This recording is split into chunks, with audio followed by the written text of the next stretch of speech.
Hai Yupips, jumpa lagi bareng Iva di Unhas Story.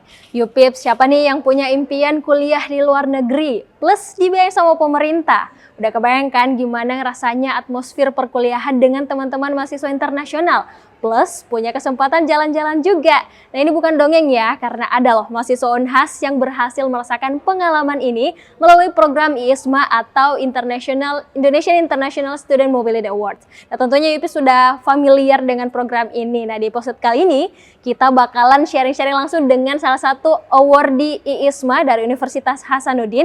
Namanya Kak Faizah Almas Cantika. Nah tentunya Kak Caca ini bakalan sharing-sharing banyak pengalaman menarik bareng kita semua. Dan kita bakal minta tips dan trik dari Kak Caca. Gimana nih buat teman-teman yang juga pengen merasakan kuliah di luar negeri. Gak usah berlama-lama lagi, yuk langsung aja kita samperin Kak Caca. Halo Kak Caca.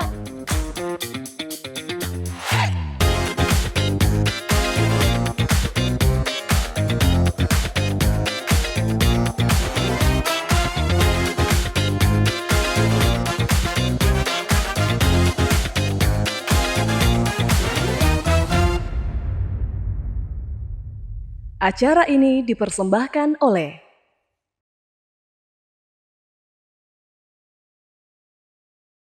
Nah oke Yupips, saya sudah bersama dengan Kak Caca ya. Tadi sempat saya perkenalkan sedikit-sedikit di openingnya. Jadi Kak Caca ini mahasiswa hubungan internasional ya Kak, angkatan 2021 di Universitas Hasanuddin tentunya. Dan kemarin, di semester kemarin ya berkesempatan untuk merasakan gimana sih vibes-nya menjadi mahasiswa di University of York di UK.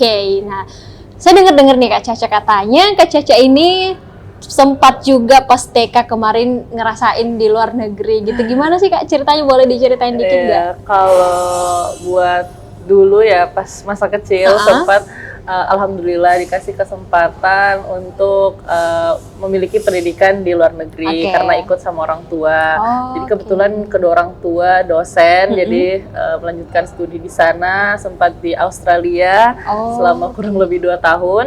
Terus sempat juga kami, saya juga pernah sempat sekolah dasar di Jepang, jadi sempat ke 2 negara untuk menempuh pendidikan pada saat saya masih kecil. Tapi ujung-ujungnya kita harus kembali ke Indonesia melanjutkan studi. Jadi studi sekolah dasar, SD, SMP, SMA, dan kuliah lah di sini di Universitas Hasanuddin. Jadi masa-masa kecilnya Kak Caca nih diisi sama pengalaman di luar negeri ya, 2 negara yang berbeda. Jadi at least ada gambaran lah kehidupan di luar itu kayak gimana. Nah terkait dengan IISMA, ini topik utama kita nih Kak. Banyak juga yang penasaran program IISMA itu seperti apa. Nah kalau dari Kak Caca sendiri, ini kan salah satu program yang bergengsi nih kalau boleh dikatakan ya, karena seleksinya yang begitu ketat dan juga tentunya privilege yang didapatkan setelah lolos itu ya luar biasa sekali. Nah kalau motivasi Kak Caca sendiri untuk ikut ini gimana sih? Apakah memang sudah dari maba mungkin sudah ditarget harus Kak ini nanti lolos IISMA gitu? Gimana motivasinya Kak Caca? Kalau saya pribadi memang bukan dorongan dari orang tua, cuman ada motivasi dari orang tua karena kebetulan mereka yang membawa kami sekeluarga untuk bisa keluar negeri dan pendidikan lah yang membawa kita berhasil ke sana. Jadi what I see from IISMA is I have an opportunity buat saya bisa melakukan studi di luar negeri. Nah sebelum-sebelumnya juga saya semasa SMA juga pernah mencoba beberapa program exchange, tapi masih belum diberikan kesempatan. Terus jadinya pas tahu ada nih program IISMA di kuliah. Jadi kita dengar-dengar nih pas kita maba ya, kita taunya IISMA ini dia awalnya mulainya tahun 2021, which is kita juga baru masuk di situ sebagai maba. Dan saya cukup tertarik dengan hal itu, kayak kita bisa ya belajar selama 1 semester di kampus di universitas di luar negeri. Kalau menarik, jadi ya sudah kita mulailah, saya dan beberapa teman-teman yang mungkin juga memiliki interest yang sama.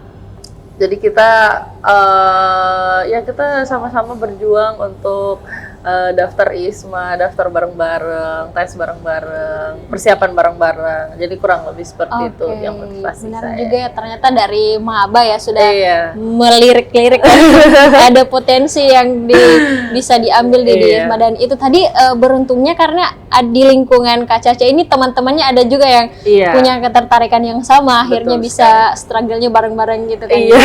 Oke. Nah, seperti yang saya katakan tadi pemirsa, bahwa memang ISMA ini mungkin UPIPS juga sudah tidak asing sih dengan program ini ya. Ada berbagai tahapan seleksi yang harus dilalui yang tentunya ya tidak mudah gitu ya. Nah, persiapan Kak Caca gimana untuk menggapai impiannya ini, gimana Kak? Kalau dibilang untuk persiapan ya, menurut saya juga memang tidak semudah itu. Karena saya dan mungkin teman-teman saya sampai coba 3 kali loh. Ini percobaan ketiga. Alhamdulillah kita dikasih lolos di percobaan ketiga. Jadi di tahun kita baru bisa mendaftar ISMA itu kita di semester tahun kedua, semester 4. Semester 4. Nah, kita syaratnya memang dia harus minimal semester 4 karena dia semester 4. Jadi kita harus karena kita bakal di sana untuk semester 5 dan kalau misal untuk tahun selanjutnya kita apply di semester 6 biar kita bisa apply di semester 7. Ganjil ya. Iya.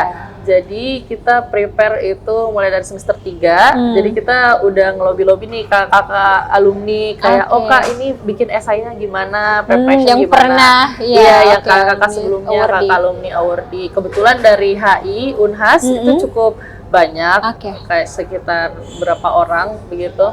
Dan itu tahun-tahun pertama, jadi kita menurut saya itu sebagai privilege sebagai anak HI karena memiliki kakak-kakak mentor yang sangat baik dan sangat membimbing kami semua.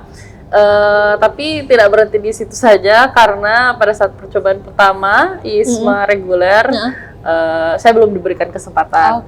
Terus masuk ke tahun berikutnya saya lebih prepare lagi. Jadi kita prepare selama kurang lebih 1 tahun. Iya, selama 1 tahun. Jadi saya memutuskan untuk prepare lebih dalam. Jadi saya melihat ke belakang apa nih yang kurang dari saya, evaluasi. Jadi saya memperbaiki prestasi, memperbaiki nilai IPK, dan juga yang paling penting adalah nilai bahasa Inggris. Nah, jadi saya memutuskan untuk ambil IELTS dan sehingga itu membuat opportunity saya lebih besar kalau mau dibanding dengan seleksi Duolingo. Tapi both are fine karena menurut saya juga nilainya sama-sama mirip-mirip. Tapi kenapa saya ambil IELTS? Karena biar opportunity-nya lebih gede. Seperti itu. Jadi saya persiapan selama kurang lebih 1 tahun. Iya, terus kayak nulis esai dan lain-lain dan urus berkas karena memang yang sebenarnya menjadi tantangan dalam pengurusan seleksi ini berkasnya cukup ketat. Jadi kayak banyak berkas-berkas kayak SKCK apa dan lain-lain gitu karena apalagi kita mau keluar negeri ya. Jadi itu banyak yang perlu dipersiapkan. Kurang lebih seperti itu. Nah, masuk ke tahap kedua, tahun kedua saya tidak lolos lagi. Sampai di mana ada seleksi untuk ISMA co-funding. Co-funding itu kayak mana Kak? ISMA co-funding ini jadi dia sama seperti namanya co-funding. Jadi dia cuman nge-fund half of it. Jadi kayak cuman setengah yang dia fund.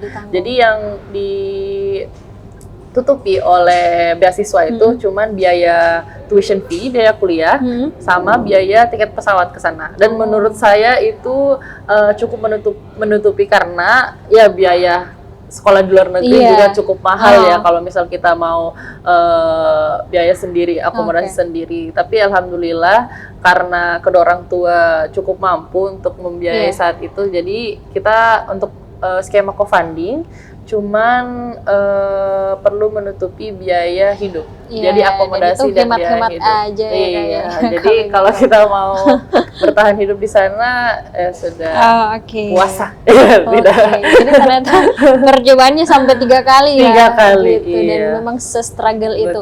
Dari semua tahapan seleksi ini ada wawancara mungkin yang lebih menantang lagi pas itu? Ada tahapan wawancaranya juga? Iya, semua ada tahap wawancaranya. Yang pertama, kedua, dan ketiga.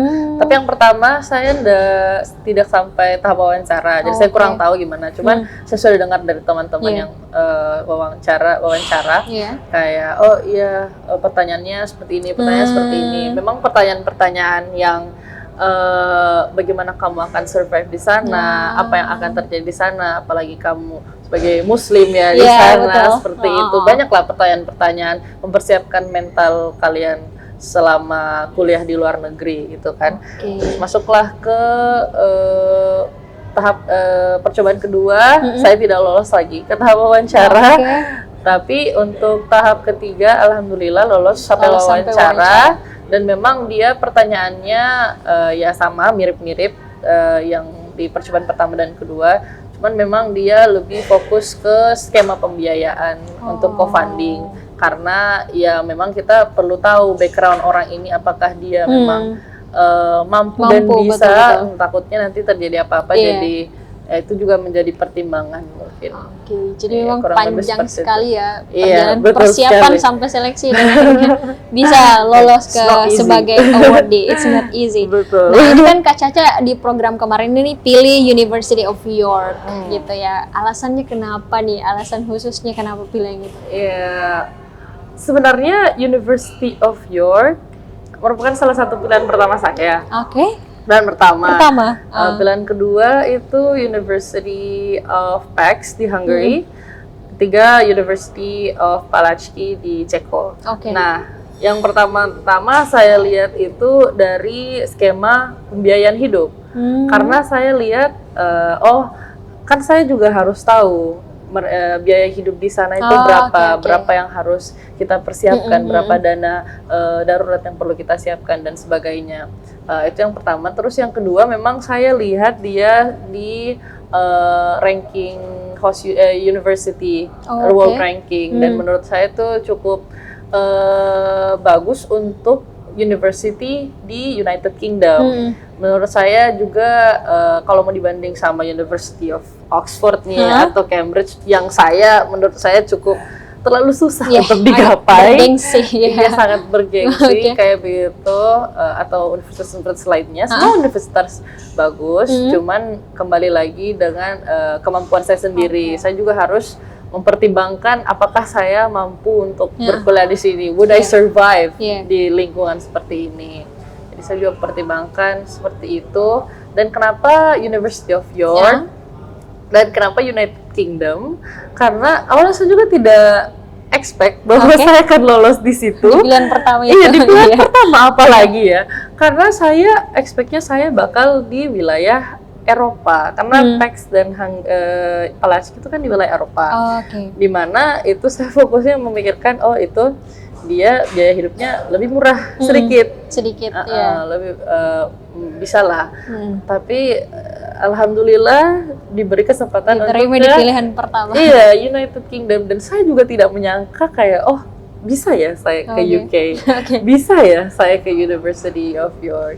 Dan mungkin salah satu alasan selanjutnya mungkin karena courses ya, mata kuliah di sana cukup menarik. Ambil apa di sana? Kebetulan kemarin saya ambil political analysis, terus yang kedua introduction of comparative politics, dan yang ketiga marketing. Kelas marketing ya. Jadi sebenarnya kita diberi kesempatan untuk bisa mengambil mata kuliah lintas jurusan. Bisa. Tidak mesti linear ya. Mesti linear. Teman-teman saya sebenarnya banyak kemarin dia yang ilmu komputer tapi ambil perfilman, bisnis ambil perfilman. Benar-benar jauh dari sangat jauh. Terus saya sebenarnya mengambil marketing karena ya tidak jauh-jauh lah dari social science ya, tidak jauh-jauh, dan itu saya juga bisa bilang marketing merupakan salah satu peminatan saya, jadi kayak bolehlah kita belajar hal lain di situ ya, kurang lebih seperti itu. Jadi memang ada banyak pertimbangan tadi itu ya. Betul. Nah selanjutnya ini kan di sana tadi ambil 3 courses atau mata kuliah gitu kan ya. Nah selama belajar nih, ini pasti Yupips semua sudah penasaran juga ya. Gimana sih, apa sih yang beda gitu dari pembelajarannya yang paling mencolok aja gitu perbedaannya? Lingkungan belajarnya gimana? Iya, lingkungan belajar mungkin ini ya sistematika belajar mereka kan saya asal cuma satu. Kalau misal kita di kampus di universitas nih di Makassar, Universitas Hasanuddin, kita ambil sekitar 24 SKS. Itu sekitar 5 sampai 7 mata kuliah. Itu sudah mencakup semuanya. Nah, tapi kalau di sana itu kita cuma ambil 3 mata kuliah itu sudah setara dengan 20 SKS. Kurang lebih seperti itu. Waktu belajarnya?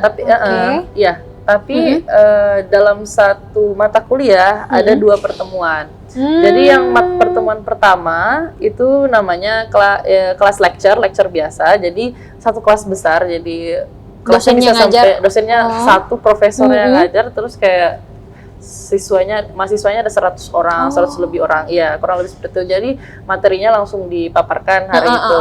Tapi yang bagusnya dari sistem mereka ini, jadi mereka ada website kampusnya tersendiri. Jadi untuk selama 1 semester itu materinya sudah terprovide. Kayak ini apa sih namanya, RPP ya. Sama kan sebenarnya di sini RPP-nya. Tapi mereka yang betul-betul mereka udah provide dengan materi PowerPoint-nya, materi ini. Jadi semua sudah ada. Selengkap itu. Saya juga kaget dan juga sama dengan jurnal-jurnal yang harus kita baca dulu sebelum masuk kelas seperti itu. Nah, itu untuk kelas lecture. Jadi dalam 1 minggu itu ada 3 mata kuliah, ada 2 pertemuan. Yang pertama lecture dan yang kedua seminar. Keduanya seminar. Seminar itu gimana? Seminar itu dia mencakup kelas yang cukup lebih kecil. Jadi kita dibagi di berbagai grup-grup seminar. Grup-grup seminar yang dimana kita harus mereview ulang apa yang penjelasan si dosen yang telah dipelajari selama lecture kemarin. Dan itu biasa dia ada pertanyaan kayak kuisnya juga, pop kuisnya kayak bagaimana, lebih ke pendapat sih. Jadi kita memang lebih banyak berdiskusi untuk kelas seminar itu. Dan untuk kelas seminar dia mencakup lebih ke belasan sampai 20-an orang, maksimal 20 dalam satu kelas. Jadi lebih intens memang, dan ada memang satu dosen yang mengarahkan. Dan itu menurut saya bagian paling favorit saya karena kita bisa langsung mengutarakan pendapat dan kita juga langsung mendengar dari teman-teman kelas. Kebetulan saya kemarin bukan termasuk di kelas internasional, jadi memang kita bergabung sama mahasiswa-mahasiswa lokalnya. Jadi kita langsung berkomunikasi sama mahasiswa lokalnya, warlock, sama bule, teman-teman itu. Jadi itu juga menjadi salah satu cara untuk saya membuat teman, I make friends, karena kita bisa bertukar ini kan. Apalagi mereka tahu saya mahasiswa visiting students, jadi kayak kamu dari mana? Jadi kayak saya bisa memberikan perspektif lain kayak misal dari Indonesia, misal dari kelas politik nih, kelas politik. Kayak saya juga bisa dapat perspektif bahwa kayak politik di Britania Raya ini seperti ini. Kayak sebenarnya hal yang saya mungkin tahu mereka politiknya seperti ini, tapi yang lebih dalamnya itu mereka, karena kita mendengar langsung dari orang yang mengalaminya langsung, kayak pemilunya mereka. Saya langsung dengar dari mereka, ternyata mereka seperti ini. Jadi sama halnya juga dengan saya juga bertukar experience dengan mereka, kayak kalau di negara kami pun sebenarnya mirip-mirip kayak gini. Jadi kayak ya udah bertukar informasi seperti itu, sangat seru. Jadi itu salah satu keuntungan karena gabung di kelas reguler gitu ya, tidak di kelas internasional. Kelas lokal. Jadi itu yang paling spesifik perbedaannya tadi itu ya, masalah SKS-nya gitu hanya 3 mata kuliah dalam sepekan, tapi ada 2 kali pertemuan seperti itu ya. Seperti itu. Dan lebih interaktif tentunya, bisa menjadi betul. perbedaan dengan pembelajaran kita di sini. Nah, selanjutnya di luar dari pembelajaran itu ada daily activity nih yang dilakukan, bercengkrama dengan tetangga mungkin. Gimana serunya di sana? Ini mungkin lebih ke mirip-mirip menjawab pertanyaan. Saya jadi ingat menjawab pertanyaan esai ISMA. Ada. Iya, nomor 2. Jadi memang pertanyaannya spesifik. Bagaimana cara kamu engage dengan orang-orang lokal di sana? Nah itu sebenarnya menjadi PR juga bagi saya karena saya sebenarnya orangnya sangat mudah untuk bergaul, ya berbaur dengan orang-orang. Terus ya sudah, jadi the first thing I do pas sampai di sana ya pertama mencarilah UKM yang sesuai dengan. Tapi saya mencari UKM yang mungkin tidak ada di sini. Maksudnya kayak saya kan di sini juga kebetulan ikut beberapa UKM. Jadi saya mau mencoba suasana baru di sana. Jadi kebetulan ada society, dia namanya society atau student club. Society, craft society, jadi arts and craft society. Jadi kita kayak setiap minggu tuh bikin kerajinan tangan. Jadi kita ketemu sama teman-teman, kurang lebih seperti itu, kayak workshop yang sering belakangan ini yang beats gitu atau apa gitu. Itu ada UKM-nya tersendiri seperti itu. Terus ada juga saya sama teman-teman pernah ikut volunteer, jadi kita volunteering tanam pohon, ya kayak gitu. Dan kita bayangkan kita tanam pohon di dalam keadaan minus 3 derajat. Bayangkan sedingin itu kita menanam pohon. Jadi kayak waduh kedinginan. Tapi it was a very fun experience karena kayak kita bisa melihat perspektif lain, kayak di luar negeri mungkin seperti ini ya, beda cuacanya, beda apa dan lain-lain. Terus ya untuk engaging with the locals ya mungkin karena alhamdulillah di United Kingdom dia bahasanya bahasa Inggris, jadi tidak sesusah misal kalau kita di negara Eropa atau negara bahasa asing lainnya, kita tidak susah untuk berbicara seperti itu. Jadi kayak misal kalau kita ke city center kayak mau belanja atau apa, kurang lebih seperti itu, kayak ya udah kan kebetulan orang-orang UK sangat ramah. Itu sangat ramah, kayak are you alright love, kayak darling, kayak gitu-gitu kan. Ya mereka gitu-gitu. Terus mereka sangat ramah. Jadi kayak itu tidak menutup saya untuk bercengkrama dengan orang-orang lokal seperti itu. Tapi kalau mau dibilang orang-orang lokal yang lebih dekat dengan saya adalah teman asrama saya. Teman asrama. Jadi di sana di asrama. Dia asrama. Jadi kita kebetulan saya ISMA awardee dari Indonesia, kami ada 15 orang. Jadi kita ditempatkan di asrama, tapi dalam asrama itu dibagi lagi. Di random per gitu house. Jadi kayak dari house A, B, C, D. Dan di setiap house itu ada sekitar 1 sampai 3 orang ISMA Indonesia. Jadi kebetulan saya tinggal di satu house, jadi saya bertiga sama teman-teman saya. Terus di situ kita dalam satu house itu, dalam satu rumah itu kita ber-20 orang, gabung sama bule, sama orang lokal. Jadi itu yang di situ orang asli sana atau mereka juga mahasiswa yang datang? Mereka juga sama sebenarnya kayak di sini.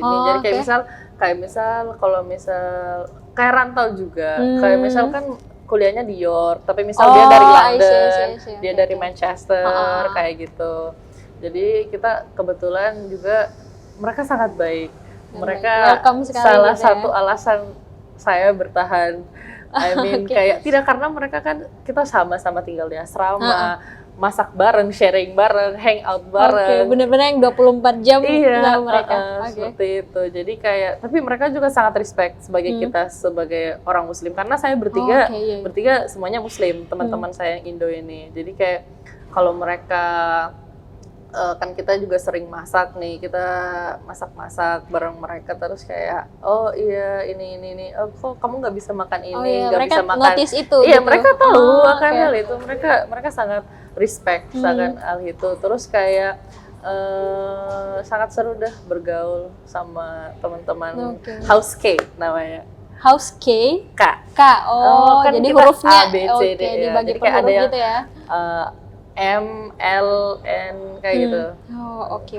Jadi betul-betul respect sekali ya teman-teman. Sangat baik, sangat baiknya. Sebagai hijabers ada tantangan sendiri nggak di sana? Mungkin kayak orang kan kalau stigma kita ya, masyarakat yang awam katanya di sana mungkin ada sedikit diskriminasi lah mungkin bagi seorang wanita khususnya yang berhijab. Kalau pengalaman Kak Caca sendiri gimana di sana? Kalau saya sendiri alhamdulillah tidak pernah merasakan diskriminasi, rasisme tidak pernah. Malahan saya sangat di-respect sama orang-orang di sana. Jadi kayak pernah, tapi kebetulan di York nih, dia wilayah Yorkshire, dia kayak wilayah Leeds, York, daerah sekitarnya, dia wilayah di tengah UK. Jadi kayak misal London di sini, Scotland dan lain-lain. York tuh cukup di middle, di tengah. Tengah, dan di situ tuh rata-rata penduduknya udah kayak bukan dibilang orang tua sih, kayak mungkin karena kita lihatnya kayak banyak yang pensiunan, pada they spend their pension time di situ, jadi mungkin kurang diverse orang-orang di sana, ya kurang diverse, tapi mereka tetap respect. Memang tetap ada orang-orang yang berhijab juga, orang-orang Arab atau apa, banyak juga yang pendatang-pendatang. Dan mereka sangat respect, jadi kita, saya alhamdulillah tidak pernah mengalami masalah apapun dengan hijab, tidak pernah, alhamdulillah. Malahan saya itu hari kayak pernah didatangin sama ibu-ibu kayak, oh mbak di sini di mana ya mendapat daging yang halal? Ditanya. Ya, seperti itu kan, karena identitas saya sebagai Muslim, jadi kayak kelihatan. Iya, karena Islam. tidak banyak yang berhijab di sana, orang-orang di sana. Jadi kalau misal kita ketemu kayak, oh assalamualaikum, kayak gitu. Ketemu sesama. Sesaudara. Padahal kayak, oh saya tidak kenal, tapi kayak karena dia Muslim, jadi assalamualaikum, waalaikumsalam, seperti itu. Sangat baik. Jadi sangat respect ya, tidak ada sama sekali mengalami. Sama sekali tidak ada. Jadi sepertinya sudah harus dihilangkan itu asumsi-asumsi diskriminasi atau terhadap Muslimah gitu ya. Soal jalan-jalan nih, ini pasti seru juga gitu kan. Kalau pertukaran ini pasti harus ada, wajib ya, nggak afdol nih kalau nggak jalan-jalan. Kalau Kak Caca selama di sana kemana aja? Waduh, kita besides kuliah ya, kita tidak takutnya nanti ada yang beranggapan, oh Isma jalan-jalan mulu. Terus kayak, enggak kok, kita juga kuliah. Itu pun kita jalan-jalan kalau kita ada libur Natalan, libur Mid, libur panjang. Jadi kita memanfaatkan masa-masa itu untuk berjalan-jalan, seperti itu. Jadi kita tempat apa aja di sana? Ya ke kota-kota di sekitar UK lah, London, kita ke London, terus ke daerah-daerah sekitar London, ke Oxford, ke Bath, terus ke Stonehenge. Kalau misalnya kakak tahu yang batu-batu itu, yang berjejer. Iya, yang batu-batu itu, kita sempat ke situ, itu ternyata di UK. Terus apalagi untuk daerah atas kita alhamdulillah sempat ke Scotland, jadi kayak ke Edinburgh, Glasgow, terus kita ke Loch Ness. Kalau misal kakak tahu yang River Loch Ness itu, terus ada monster, yang kayak gitu, itu kita sempat ke situ. Terus ke Liverpool, Manchester, banyak lah, alhamdulillah. Alhamdulillah kita memiliki banyak waktu untuk menjelajahi United Kingdom. Ya, kapan lagi gitu kan ya? Iya, betul. Dan menurut saya ini merupakan opportunity yang bagus karena transportasi umum di sana sangat easy access. Aksesnya sangat accessible, very accessible. Jadi kalau misal kita mau one city to another, kan bisa naik kereta, terus kayak udah sampai kayak setengah jam sampai. Tapi kalau misal dari York ke London dia memang agak lama, 2 jam lah, 2 jam. Tapi tetap easy access seperti itu. Terus ya mungkin untuk favorite city, kota favorit, tempat favorit yang pernah saya datangin tuh mungkin ke Lake District. Itu Lake District dia, saya juga baru tahu pas sampai di sana.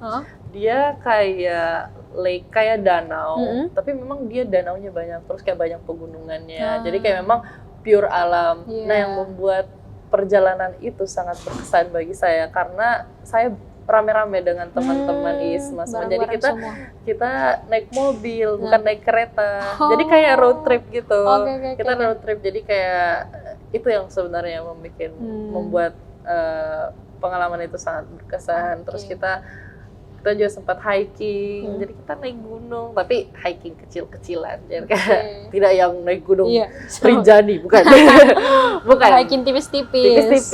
Tapi ya seperti itulah dengan cuaca yang dingin juga, dan tuh ya seperti itu. Nah ya, ngomong-ngomong soal itu kan katanya kemarin dapat musim salju ya di sana, gimana pengalamannya?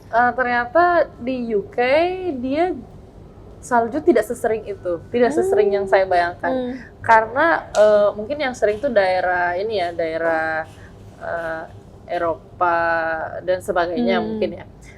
Karena di UK itu dia sekali salju cuman bertahan 2-3 hari. Besoknya udah kembali dingin dan cerah atau hujan. Jadi gitu.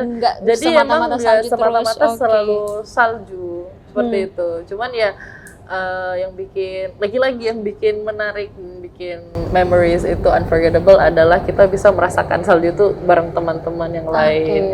Kayak oh my god, it's snowing, kayak tengah malam turun salju, kayak my friend knock on the door, kayak Caca let's go out, salju kayak gitu. Jadi kayak ya udah.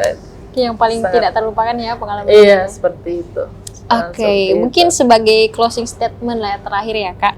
Ini kan lagi hangat nih isu-isu bahwa MBKM ini bakalan tidak ditiadakan lagi gitu ya ke depannya. Sebagai alumni ya dari program MBKM sendiri, mungkin kalau dari Kak Caca sendiri bagaimana mereview program ini? Apakah ini worth it untuk harusnya tetap dilanjutin aja gitu? Bagaimana dia membawa efek ke masa depan Kak Caca, baik dari akademik maupun dari pekerjaan atau profesi nantinya?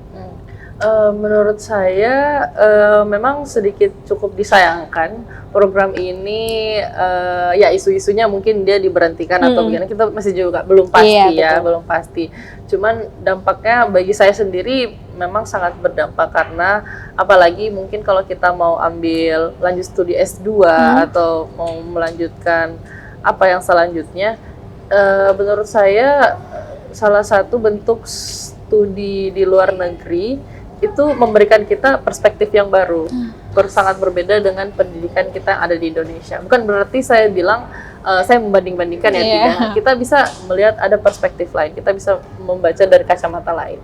Terus seperti itu, menurut saya ya cukup disayangkan, apalagi adik-adik yang kayak saya bisa melihat diri saya dulu kayak dia kayak sudah mempersiapkan, tapi ternyata tidak dikabarkan tidak dilanjutkan. Ya itu mungkin hampir di setiap orang juga memiliki keinginan untuk study abroad seperti itu. Jadi menurut saya ya di satu sisi cukup disayangkan, cuman ya saya tidak gimana, saya tidak banyak bisa berkata-kata. Cuman menurut saya cukup worth it dan sangat memberikan pengalaman. Buat yang mau ke luar negeri juga, kalau mungkin ada tips dan trik tipis-tipis dari Kak Caca, apa yang wajib sekali ada gitu?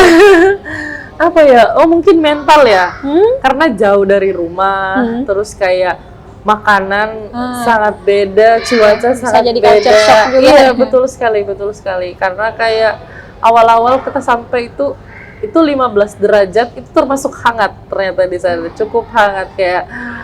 Kalau di Indo, this is freezing for us, jadi kita nggak bisa seperti ini.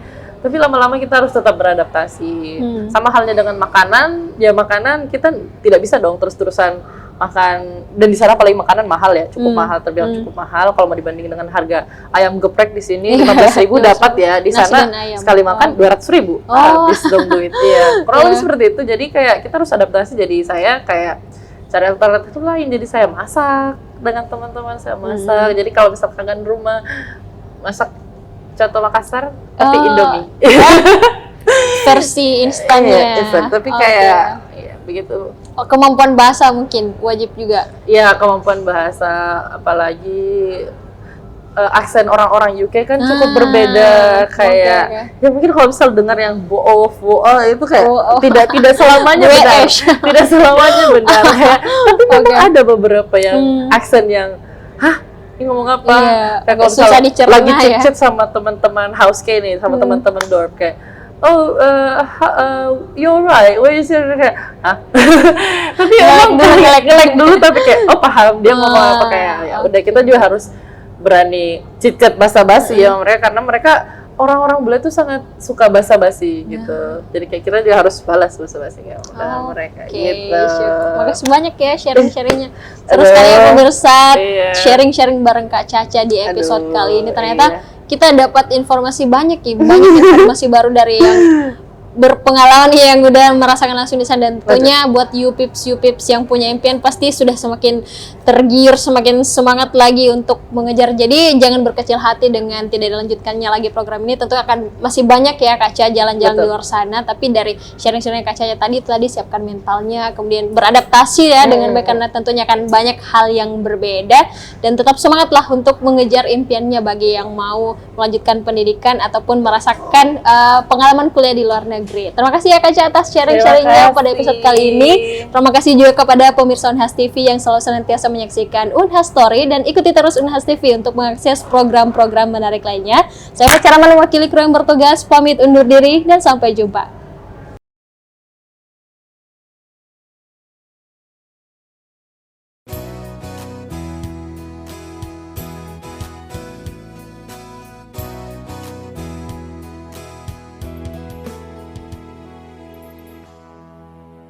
Acara ini dipersembahkan oleh